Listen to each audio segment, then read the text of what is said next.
Olivier aussi qui l'aide, de son côté. Et ça c'est important, ça permettra de faire des choses vraiment très craquées. Vraiment dégueulasse. Ah ouais, alors donc ça y est, pour Isangwen, donc il est sorti ce marchand. Alors juste à regarder, Aeb, il va acheter donc l'objet, on va regarder quelque chose qui va se diriger déjà vers la sortie. En fait, il prévoit de s'équiper à ce moment-là parce que ça lui permet de faire une action pour faire une roulade sans parler au marchand. Et ça fait gagner quelques frames, mais ça compte.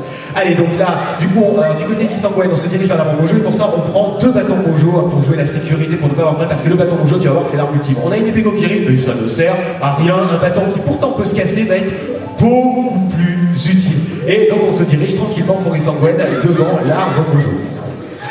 Et on y arrive petit à petit pour Aeb, qui est en train de prendre son deuxième bâton Mojo également.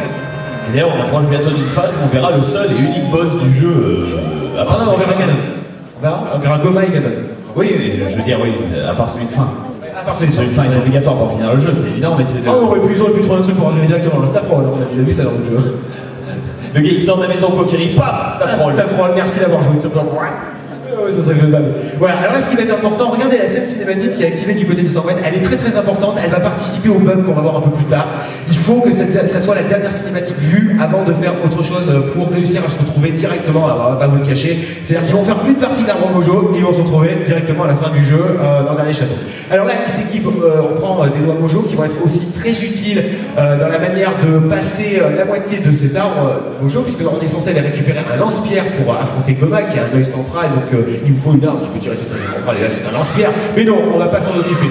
Alors il a fait aussi quelque chose d'assez intéressant, et ça vous avez peut-être pas remarqué, bon là il est en train de monter sur un coffre à trésor, pourquoi? Pour attraper les lières, mais surtout éviter l'interaction avec Navi qui vient vous parler, qui va dire oh attention, du lierre, tu peux monter dessus, mais j'ai pas le temps. Et en fait là ce qu'on fait pour skipper la première chose, la M vient de le faire, c'est qu'on donne un coup de bâton juste avant d'arriver à cette phase, et du coup ça coupe l'interaction avec Navi, ça permet de gagner du temps. Alors on fait attention de ne pas se faire troller bien sûr par les scutulas qui sont le long du mur, hein, parce qu'elles sont très embêtantes, elles sont très agressives, et là il lance une Mojo pour stunner une scutula qui se trouve tout en haut, et en fait ils vont faire ce qu'on appelle du B1 skip, ils vont essayer de se retrouver tout au fond, mais en se décalant sur un des côtés, ce qui est pas évident. Voilà, il a malheureusement raté pour Isangwen, heureusement il y a une stratégie pour rattraper ça. En fait le but c'est d'atteindre une plateforme qui n'est pas accessible tout de suite, on va faire tout le tour, on doit bien sûr aller en bas, détruire une toile d'araignée, mais passer pour ça, faire tout le tour de la salle, et ça ils vont pas le faire, ils vont essayer d'atteindre cette plateforme de l'autre côté. Alors on va voir ce qui se passe pour Aeb. Aeb a réussi, son B1 skip.